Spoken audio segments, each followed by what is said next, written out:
Hey, Meredith. Hi, Dean. How are you? Oh, Meredith. Episode 201. Wow. Okay. Tell folks a little bit about you, and then I want to drop you into the first of the podcast's three crazy hypotheticals. Fair enough. So, Dean, I have done a variety of different things from developing commercial industrial real estate to fundraising to Mhm. business development for an international law firm, marketing for an international architecture firm, to working at a CPG company called Mattel, which Mhm. is the home of Barbie and Hot Wheels and Little People. So, I think the key to my success has been working across a variety of Right. industries and a variety of jobs.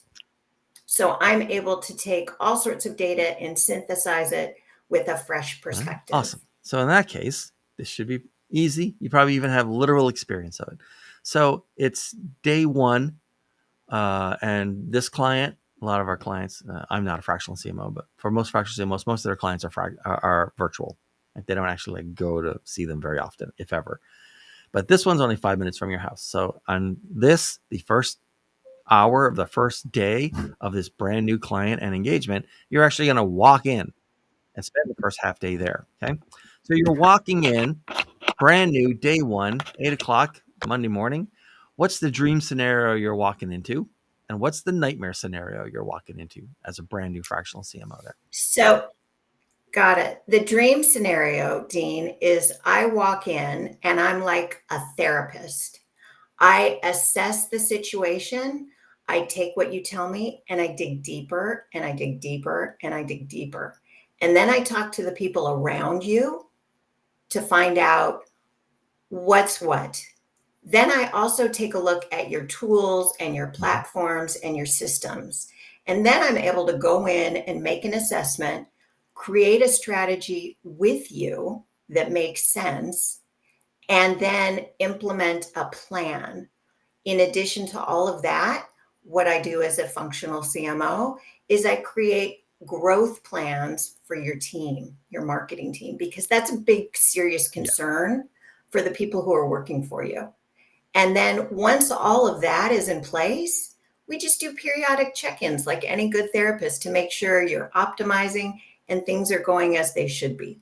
So for me, an ideal day is I meet with you as the CEO, I meet with your team, and we have everybody at the table so that all systems are holistically brought together because you cannot do marketing Right. in a vacuum. What's the nightmare? You have to understand pricing and strategy and automation and IT and what your capabilities are. So you got to have the whole kit and caboodle And there. what's the nightmare where you walk in and say, I have very much miscalculated taking on this client? I think it's when you walk in and the CEO goes, "Here you Yeah. go. Have at it. Good luck."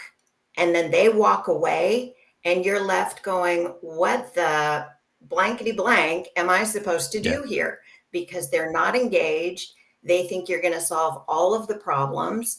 And they're essentially handing over the keys to the kingdom, but you have no idea where the kingdom's located or what's in the kingdom or who lives there.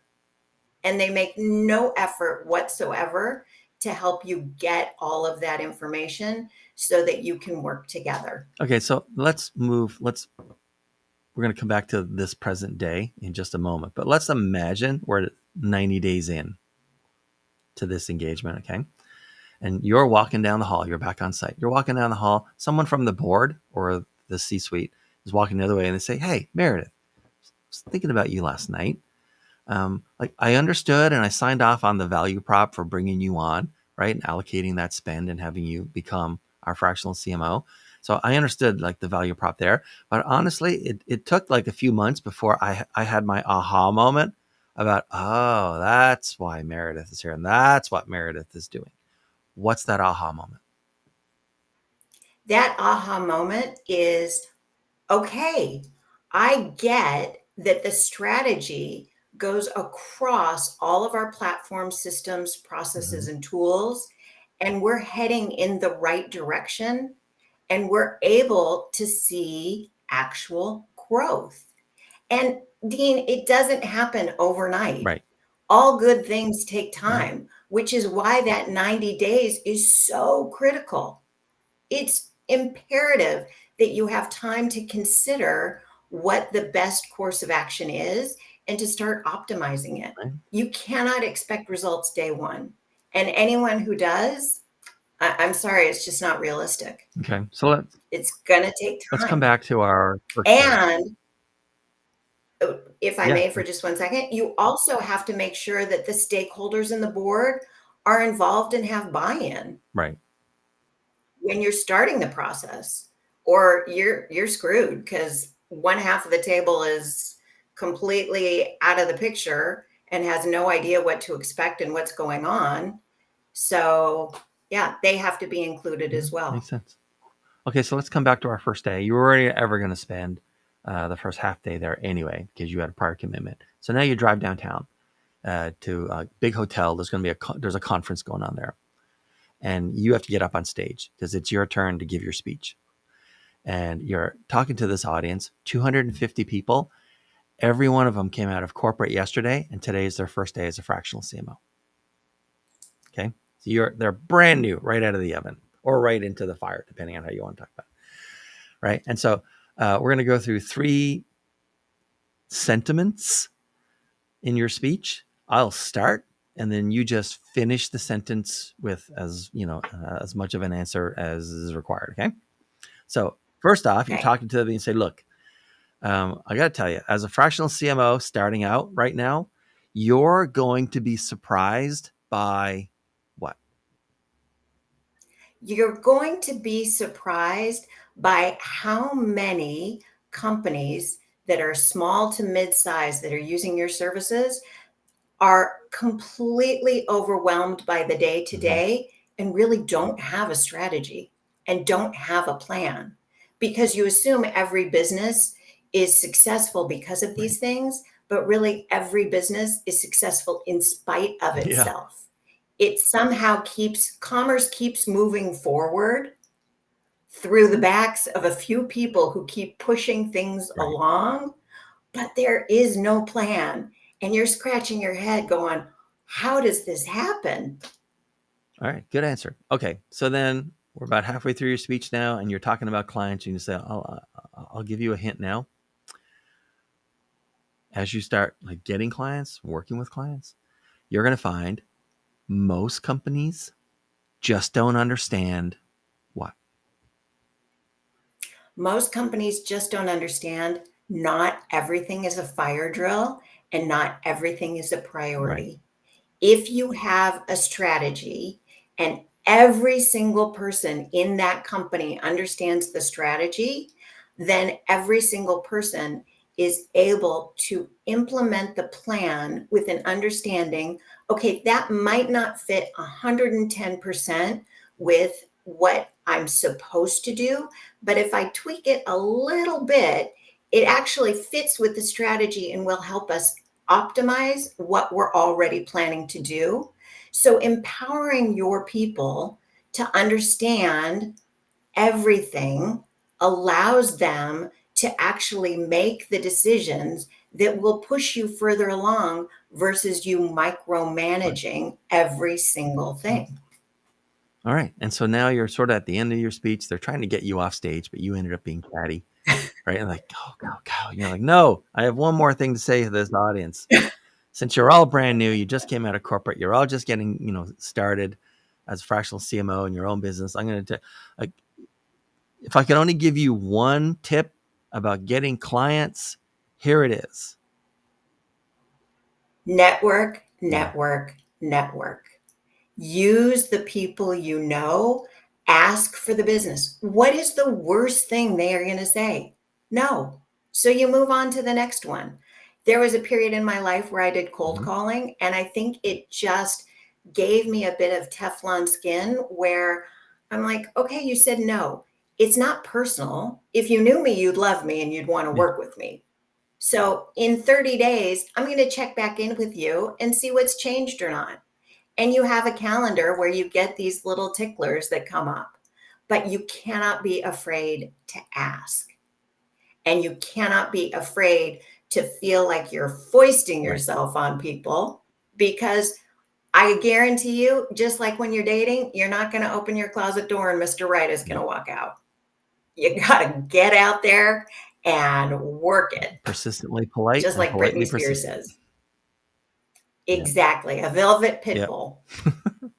Okay, so they finally managed to get you off stage, and now you're out on the floor with all the booths, and there's people walking around. You've got some ad hoc meetings, and you've got some meetings set with people who happen to be in the same place at the same time. You know how it works. And so you're talking to your prospective clients for your next engagements. Okay, just getting to feel each other out. When you're talking to companies about you being their fractional CMO potentially, what do they tend to overrate and underrate about marketing and fractional CMOs? I think they tend to overrate, Dean, who your last client Mm, was, which isn't necessarily a great mm, comparison because it could be a different industry. It could be somebody who had a different set of circumstances when they started and they were more successful from the get go because of those circumstances. So it's a lot like living on Instagram. You're constantly comparing yourself to all the people who are putting out curated content. You have to just understand this is comparing myself to other clients isn't going to help me. How can you help right. me? What do you provide that someone else doesn't provide? And what that could be is I've worked across a variety of different industries, so I'm able to take.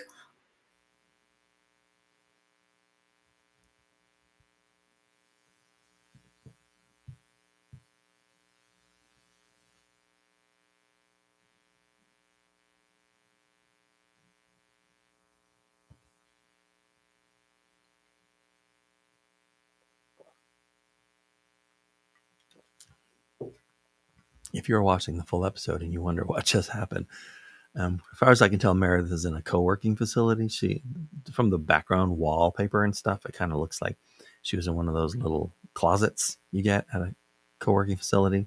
So my guess is she lost internet access for a bit. Here we go. Hey, so sorry about that. Okay, tell your co-working place that you need better internet when you're there. Yeah. So So I yeah, they think overrate prior clients, and then what exactly. what do they underrate? I think they underrate what is your experience in? Like, have Hmm. you worked in wellness long enough that you understand all of the trends? Well, as you know, Dean, with all of the tools that are out there, you can quickly learn an industry.